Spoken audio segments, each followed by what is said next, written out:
نحمده ونصلي ونسلم على رسوله الكريم اما بعد اعوذ بالله من الشيطان الرجيم بسم الله الرحمن الرحيم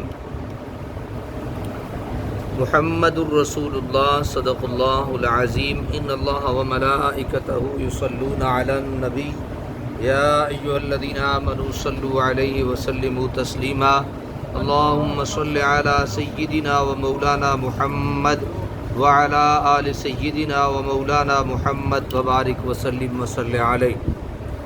آج کا یہ چوتھا درس، پانچواں درس بڑی اہمیت کا حامل ہے۔ آج کے اس درس میں ہم اختصار کے ساتھ رسول اللہ صلی اللہ علیہ وسلم کی حیات مبارکہ کے بارے میں جاننے کی کوشش کریں گے۔ محمد صلی اللہ علیہ وسلم، آپ کا نام نامی اسم گرامی محمد، احمد، اس کے علاوہ آپ صلی اللہ علیہ وسلم کے احادیث مبارکہ میں بہت سارے نام آئے ہیں، جیسے مصطفیٰ، مجتبیٰ، مرتضیٰ، مزمل، مدثر۔ آپ ابھی اپنی والدہ مائدہ کے شکم مبارک میں تھے کہ آپ کے والد محترم حضرت عبداللہ، آپ کے والد گرامی کا نام کیا ہے؟ یہ ہم پہ لازم ہے، ضروری ہے اور بڑی اہمیت رکھتا ہے کہ ہم اپنے آقا کے نام سے بھی واقف ہوں، اپنے آقا کے کام سے بھی واقف ہوں، ہم اپنے آقا کے ننہال سے بھی واقف ہوں، ہم اپنے آقا کے ددحال سے بھی واقف ہوں۔ ہمیں آپ کے والد گرامی کا نام بھی آتا ہو، آپ کی والدہ مائدہ کا نام بھی ازبر ہو، اور جو جتنا ممکن ہو سکے وہ ہمیں یاد کرنے کی ضرورت ہے۔ تو آپ ابھی اپنی والدہ مائدہ کے پیٹ مبارک میں ہی تھے کہ آپ کے والد محترم حضرت عبداللہ رضی اللہ تعالیٰ عنہ شام کے تجارتی سفر سے واپسی کے دوران مدینہ منورہ میں اپنے والد حضرت عبد المطلب کے ننہال میں ٹھہرے اور بیماری کی وجہ سے وہیں انتقال کر گئے۔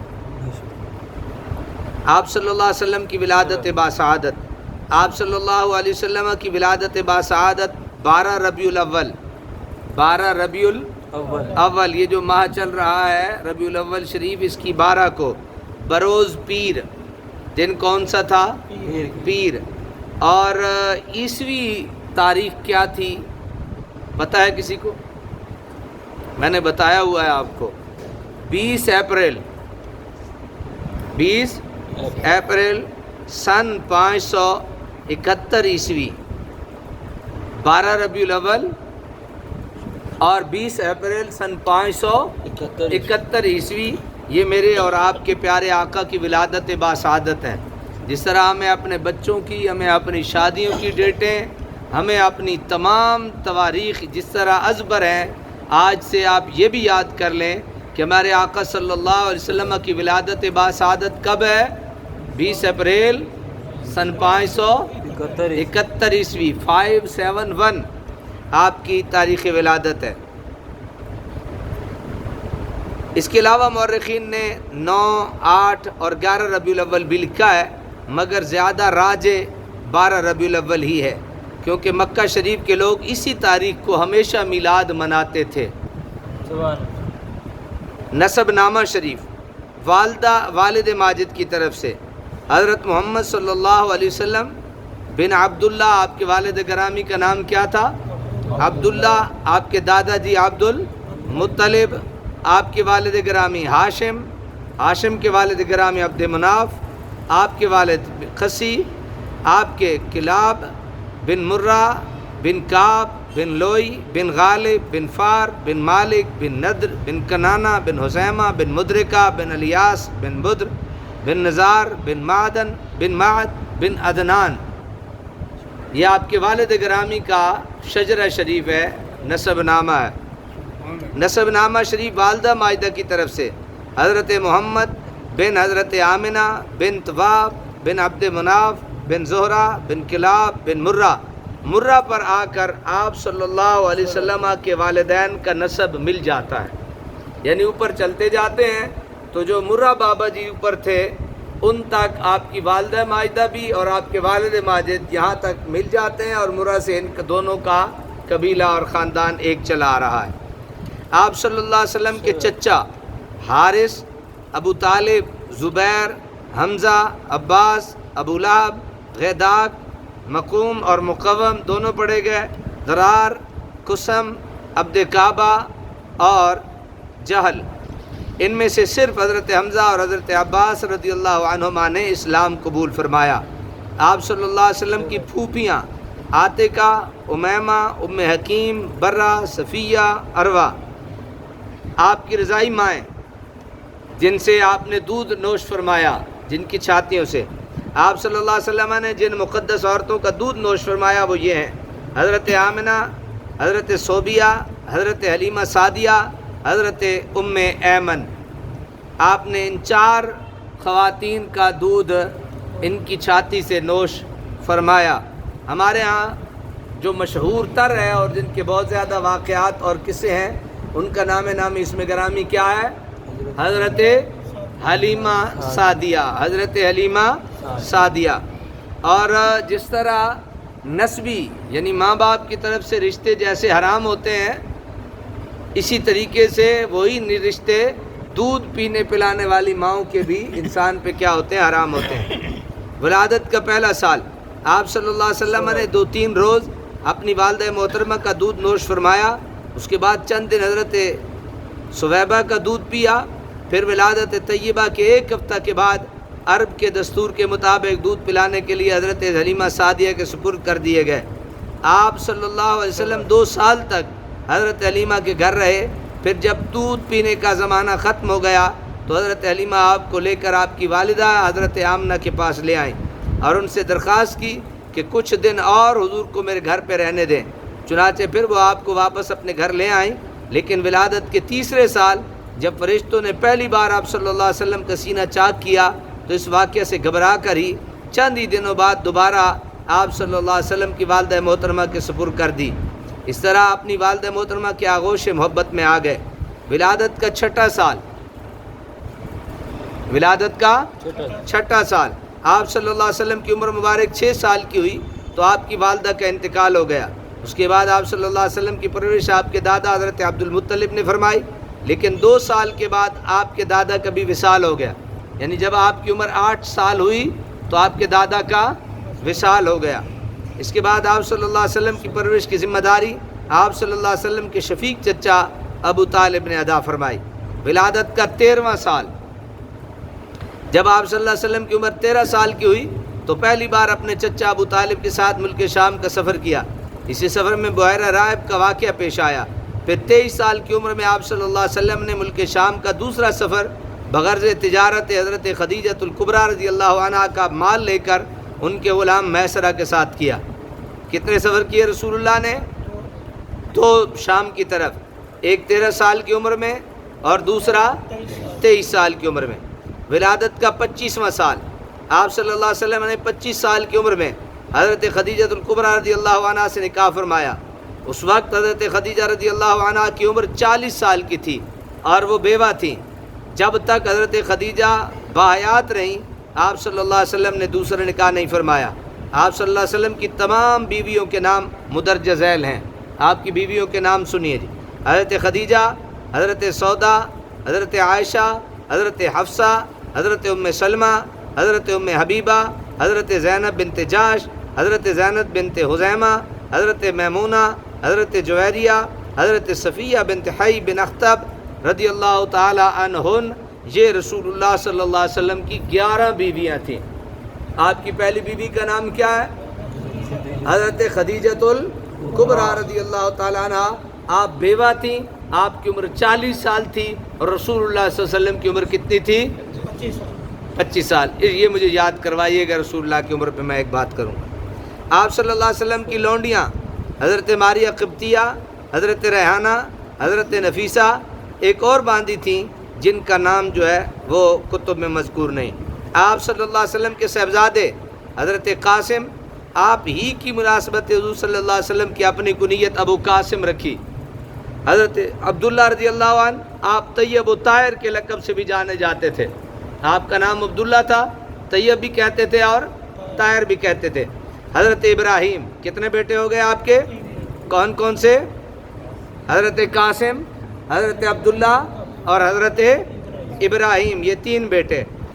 عبداللہ کو طیب اور طاہر کے نام سے بھی یاد کیا جاتا تھا۔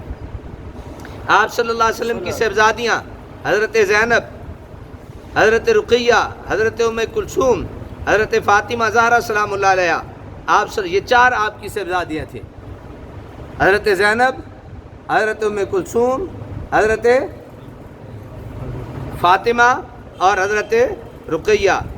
آپ صلی اللہ علیہ وسلم کی تمام اولاد مبارک حضرت خدیجہ رضی اللہ عنہا سے ہوئیں، سوائے حضرت ابراہیم کے، وہ آپ صلی اللہ علیہ وسلم کی غلامہ حضرت ماریا قبطیہ کے شکم سے پیدا ہوئیں۔ نبوت کا پہلا سال، یہ بھی مجھے یاد کروائیے گا، اس میں میں آپ کو ایک بات عرض کروں۔ نبوت کا پہلا سال، حضور صلی اللہ علیہ وسلم نے اعلان نبوت سے پہلے اکثر غار حرا میں جب اعلان نبوت کیا، اب وہ سلسلہ شروع ہو گیا، ٹھیک ہے نا۔ اوپر ہم نے کتنے سال کی باتیں سن لی جی؟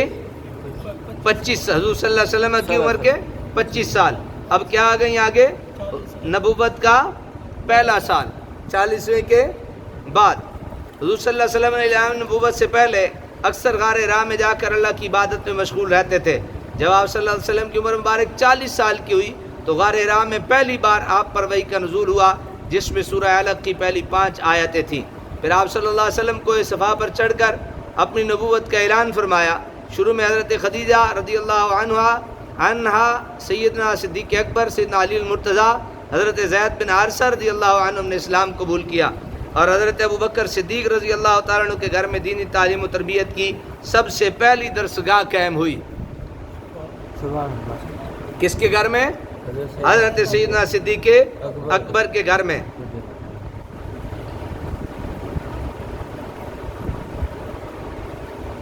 کی تبلیغ، حضرت ابوبکر صدیق رضی اللہ تعالیٰ عنہ کی تبلیغ سے اور بھی لوگوں نے اسلام قبول کیا، انہیں میں حضرت ارقم بھی تھے۔ چنانچہ حضرت ارقم رضی اللہ عنہ کے ہی گھر میں دینی تعلیم و تربیت کی پہلی باقاعدہ درسگاہ قائم ہوئی، اور اعلان نبوت کے بعد 3 سال تک اسلام کی تعلیم و تبلیغ ہوتی رہی، اور ان 3 سالوں میں تقریباً 40 لوگوں نے اسلام قبول کیا۔ شہر سے باہر نماز ادا کی جاتی رہی اور خفیہ طور پر سب کام ہوتے رہے۔ 3 سال کے بعد جب اللہ تعالیٰ نے آپ صلی اللہ علیہ وسلم کو اعلانیہ دعوت دینے کا حکم دیا تو اعلانیہ طور پر دعوت کا آغاز کیا، اور ساتھ ہی کفار و مشرکین کی طرف سے مخالفت کا بھی سامنا کرنا پڑا۔ شروع میں مخالفت کم رہی، لیکن بعد میں جب کافروں نے ظلم و ستم کی انتہا کر دی تو آپ صلی اللہ علیہ وسلم نے نبوت کے 5ویں سال مسلمانوں کو حبشہ کی طرف ہجرت کی اجازت عطا فرمائی، تو حضرت عثمان غنی کی قیادت میں 11 مرد اور 4 عورتوں نے حبشہ کی طرف ہجرت فرمائی۔ اس سفر میں حضرت عثمان کے ساتھ ان کی زوجہ محترمہ حضرت رقیہ بنت رسول اللہ صلی اللہ علیہ وسلم بھی تھیں۔ نبوت کا 6واں سال، وہ پہلے ولادت کے سال تھے، اب نبوت یعنی جب اعلان نبوت کر لیا اس کے بعد جو سال ہوئے۔ نبوت کے 6 سال آپ صلی اللہ علیہ وسلم کے چچا حضرت حمزہ اور اس کے 3 دن بعد حضرت عمر فاروق رضی اللہ عنہ نے اسلام لانے کی سعادت حاصل کی۔ حضرت عمر کے اسلام لانے کے بعد پہلی مرتبہ خانہ کعبہ میں برسر عام نماز ادا کی گئی، لیکن کافروں کی مخالفت ختم نہ ہوئی، اور نبوت کے 7ویں سال کافروں نے آپ صلی اللہ علیہ وسلم کے خاندان والوں کا مکمل بائیکاٹ کر کے ایک پہاڑ کی گھاٹی میں گھیر کر رکھ دیا، جسے شیب ابی طالب کہا جاتا ہے۔ اس پہاڑ کی گھاٹی میں آپ صلی اللہ علیہ وسلم 3 سال تک رہے، 3 دن نہیں، 3 ماہ نہیں، 3 سال، اور ان 3 سالوں میں آپ صلی اللہ علیہ وسلم کو بڑی مصیبتوں کا سامنا کرنا پڑا۔ نبوت کا 10واں سال، نبوت کے 10ویں سال آپ صلی اللہ علیہ وسلم نے مکہ والوں سے نا امید ہو کر طائف کے لوگوں کو اسلام کی دعوت دینے کے لیے طائف تشریف لے گئے، لیکن یہاں کے لوگوں نے آپ صلی اللہ علیہ وسلم کو اتنا پتھر مارا کہ آپ صلی اللہ علیہ وسلم خون سے لہولہان ہو گئے، لیکن آپ صلی اللہ علیہ وسلم نے ان ظالموں کے لیے بد دعا بھی نہ فرمائی۔ اسی سال آپ کے غمگسار چچا ابو طالب کی وفات ہوئی، اور اس کے 3 یا 5 دن کے بعد آپ صلی اللہ علیہ وسلم کی جان نثار بیوی حضرت خدیجہ رضی اللہ عنہا کا وصال پرملال ہوا۔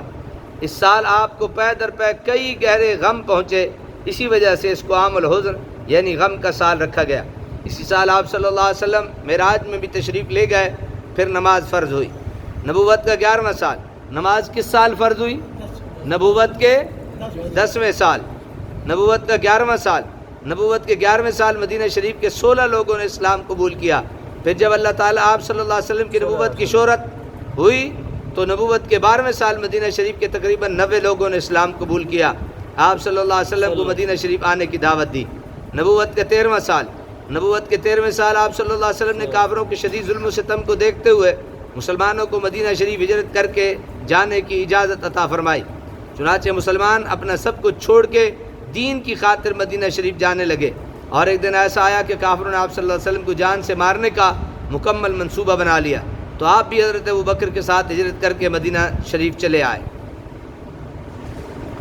مدینہ شریف یعنی ہجرت کا پہلا سال. ہجرت ہو گئی نا. اب ہجرت کے مدینہ شریف آنے کے بعد حضور صلی اللہ علیہ وسلم نے سب سے پہلے مسجد قباء کی تعمیر صحابہ کے ساتھ مل کر فرمائی. پھر اس کے بعد مسجد نبوی کی تعمیر ہوئی. حضور صلی اللہ علیہ وسلم کے مدینہ آنے کے بعد مدینہ شریف کے بہت سارے لوگوں نے اسلام قبول کیا اور تیزی سے اسلام پھیلنے لگا. مسجد قباء پہلے بنی یا مسجد نبوی؟ مسجد قباء، پھر بعد میں مسجد نبوی. یہ ساتھ اس لیے کہ جاگ بھی رہے ہیں یا آرام فرما رہے ہیں، ویسے ہی میں لگاؤ. ہجرت کے دوسرے سال قبلہ تبدیل ہوا اور مسجد اقصی کی بجائے خانہ کعبہ کی طرف رخ کر کے نماز پڑھنے کا حکم دیا گیا. اس لیے مسجد قبلتین مدینہ شریف میں واقع ہے. اسی سال جنگ بدر ہوئی جس میں کافروں کی سخت ہار اور مسلمانوں کو بڑی جیت حاصل ہوئی. اسی جنگ میں ابو جہل کے ساتھ مکہ کے بڑے بڑے سردار مارے گئے اور بہت سارے قید کیے گئے. اسی سال رمضان کے روزے فرض ہوئے اور نماز عید و بقرہ عید ادا کی گئی اور قربانی بھی کی گئی. نیز اسی سال حضور صلی اللہ علیہ وسلم نے اپنی صاحبزادی حضرت فاطمہ کا نکاح حضرت علی کے ساتھ کر دیا. ہجرت کے تیسرے سال جنگ احد لڑی گئی اور اس جنگ میں آپ صلی اللہ علیہ وسلم کے چچا حضرت حمزہ شہید ہوئے. اسی سال 15 رمضان کو حضرت امام حسن پیدا ہوئے اور حضور صلی اللہ علیہ وسلم نے اپنی صاحبزادی حضرت ام کلثوم کا نکاح حضرت عثمان سے فرمایا. آپ صلی اللہ علیہ وسلم نے حضرت عمر کی صاحبزادی حضرت حفصہ اور حضرت زینب بنت خزیمہ سے نکاح فرمایا. نیز اب تک مسلمانوں کا مشرکہ عورتوں کے ساتھ نکاح کرنا جائز تھا. اسی سال مشرکہ عورت سے نکاح حرام ہو گیا. چوتھا ہجرت کا چوتھا سال. اس سال شعبان کے مہینے میں حضرت سیدنا امام حسین پیدا ہوئے اور آپ صلی اللہ علیہ وسلم کی بیوی حضرت زینب بنت خزیمہ کا وصال ہوا. اسی سال ماہ شوال میں حضور صلی اللہ علیہ وسلم نے حضرت ام سلمہ سے نکاح فرمایا. نیز اسی سال شادی شدہ آدمی کو زنا کرنے پر سنگسار کرنے اور چور کا ہاتھ کاٹنے کا حکم نازل ہوا اور بقول مشہور شراب بھی حرام قرار پائی. پانچواں سال. اس سال غزوہ خندق، غزوہ بنو قریظہ پیش آیا. اسی سال ایک اور غزوہ کے موقع پر سید عائشہ کا ہار مدینہ شریف سے قریب ہی سلسل میں گم ہو گیا، جس کی وجہ سے قصہ افق پیش آیا اور پانی نہ ملنے کی صورت میں تیمم کرنے کا حکم نازل ہوا. نیز پردہ کا حکم بھی اسی سال نازل ہوا. چھٹا سال. اسی سال حضرت حضور صلی اللہ علیہ وسلم عمرہ کے ارادہ سے ماہ ذیقعد پیر کے دن مکہ مکرمہ کے لیے روانہ ہوئے، مگر راستے میں حدیبیہ کے مقام پہ کافروں نے روکا، جس کی وجہ سے جنگ کی کیفیت پیدا ہو گئی. لیکن آخر کار صلح ہو گئی جو صلح حدیبیہ کے نام سے مشہور ہے، اور اسی موقع پر بیعت رضوان بھی ہوئی. نیز اس سال بہت سارے غزوات و سرایا پیش آئے. ساتواں ہجری سال. غزوہ خیبر اسی سال واقع ہوا جس میں مسلمانوں کو فتح حاصل ہوئی. اس غزوہ کے موقع سے بہت سارے واقعات پیش آئے. ان میں سے کچھ یہ ہیں. نمبر 1، گھریلو گدھے کے گوشت کو حرام قرار دیا. درندے جانور اور پنجہ مارنے والے پرندوں کو حضور نے حرام قرار دیا. حضرت صفیہ سے حضور صلی اللہ علیہ وسلم نے نکاح فرمایا. خیبر کی ایک یہودی عورت نے حضور صلی اللہ علیہ وسلم کو کھانے میں زہر ملا کر دیا. مقام صحابہ میں حضرت علی کی نماز عصر قضا ہوئی تو حضور نے ڈوبے سورج کو لوٹایا. سبحان اللہ. مل کے کہو، اونچا کہو سبحان اللہ. سبحان اللہ. مقام صحابہ میں حضرت متع یعنی ایک خاص زمانے تک کے لیے نکاح کرنے کو حرام قرار دے دیا گیا، جو اہل تشیع کے ہاں کیا ہے؟ جائز ہے. یہ 7ویں ہجری میں حرام قرار دے دیا گیا. اسی سال ماہ ذیقعد میں عمرۃ القضاء واقع ہوا جو صلح حدیبیہ میں طے پایا تھا. نیز اسی سال آپ صلی اللہ علیہ وسلم نے حضرت میمونہ رضی اللہ عنہا سے نکاح فرمایا. 8واں ہجری سال. اس سال مکہ مکرمہ فتح ہوا. اس کے بعد غزوہ حنین کا واقعہ پیش آیا. اسی سال مسجد نبوی شریف میں ممبر بنایا گیا اور اسی سال حضور کے بیٹے حضرت ابراہیم حضرت ماریہ قبطیہ کے وطن سے پیدا ہوئے. 9واں سال. اس سال حج فرض ہوا اور حضور اکرم صلی اللہ علیہ وسلم نے حج کے موقع پر حضرت ابوبکر صدیق رضی اللہ عنہ کی عمارت اور حضرت علی کی نقابت میں 300 حجاج کرام کا قافلہ روانہ فرمایا۔ قرآن نے اسی حج کو حج اکبر کہا۔ حج اکبر اسی وڈا حج پڑھے ہیں، بہت طرح جان لے کہ حج اکبر کیوں کہا؟ اس لیے کہ یہ پہلا موقع تھا کہ سنت ابراہیمی کے مطابق حج کے ارکان ادا ہوئے اور خانہ خدا میں عہد جاہلیت کا اختتام ہوا اور اسلامی حکومت کے آغاز کا اعلان کیا گیا اور زمانہ جاہلیت کے تمام بیہودہ رسمیں باطل قرار دے دی گئیں۔ اس سال پورے ملک میں امن و امان کی فضا قائم ہو گئی اور محرم کے مہینے میں زکوٰۃ وصول کرنے کے لیے عمال مقرر کیے گئے۔ سود کو اسی سال حرام قرار دیا گیا۔ 10واں سال، اس سال آپ صلی اللہ علیہ وسلم کے صاحبزادے حضرت ابراہیم کا انتقال ہوا۔ اسی سال آپ نے آخری حج کثیر صحابہ کے ساتھ فرمایا۔ اس حج پر جاتے وقت آپ نے لوگوں سے اس طرح ملاقات کی جیسے وہ شخص ملاقات کرتا ہے جسے معلوم ہو گیا ہو کہ وہ آپ دنیا چھوڑ کر جانے والا ہے۔ اس لیے یہ حج حجۃ الوداع کے نام سے مشہور ہوا۔ 11ویں ہجری، جب حضور صلی اللہ علیہ وسلم حجۃ الوداع سے واپس تشریف لائے، 26 صفر بروز پیر، آپ نے ایک لشکر حضرت زید بن اسامہ کی قیادت میں ملک شام کے عیسائیوں سے لڑنے کے لیے تیار فرما کر روانہ کیا، لیکن ابھی یہ لشکر مدینہ شریف سے کچھ ہی دور گیا تھا۔ 12 ربیع الاول بروز پیر حضور اقدس صلی اللہ علیہ وسلم کا وصال حضرت آیات ہوا، جس سے پورا مدینہ بے رونق اور اندھیرا ہو گیا۔ تاریخ وصال 12 ربیع الاول بروز دوشنبہ بمطابق 12 جون 632 عیسوی۔ اس میں بھی کئی اقوال ہیں مگر راجح یہ ہے، اس میں بھی یہ اقوال ہیں کہ حضور صلی اللہ علیہ وسلم کا وصال با کمال 2 ربیع الاول کو ہوا۔ ہمارے ہاں سلسلہ عالیہ چشتیہ نظامیہ میں حضور صلی اللہ علیہ وسلم کا عرس مبارک 2 ربیع الاول شریف کو ہی منایا جاتا ہے۔ آپ صلی اللہ علیہ وسلم کو غسل دینے والے مقدس صحابہ: نمبر 1 حضرت سیدنا علی المرتضیٰ، سیدنا اسامہ بن زید، سیدنا فضل بن عباس رضی اللہ عنہم۔ آپ صلی اللہ علیہ وسلم کے غسل کے لیے غرس نامی کنویں سے پانی لایا گیا جو قباء کے قریب تھا اور حضرت سعد بن خیثمہ کی ملکیت میں تھا۔ آپ صلی اللہ علیہ وسلم اپنی زندگی میں اکثر اسی کنویں کا پانی نوش فرماتے تھے اور اسی کے بارے میں ارشاد فرمایا کہ غرس کا کنواں بہترین کنواں ہے، یہ جنت کے چشموں سے ایک بہترین چشمہ ہے، اس کا پانی نہایت پاکیزہ ہے، اس پانی میں بیری کے پتے بھی ملائے گئے تھے، یعنی آپ کو جب غسل دیا گیا بیری کے پتے۔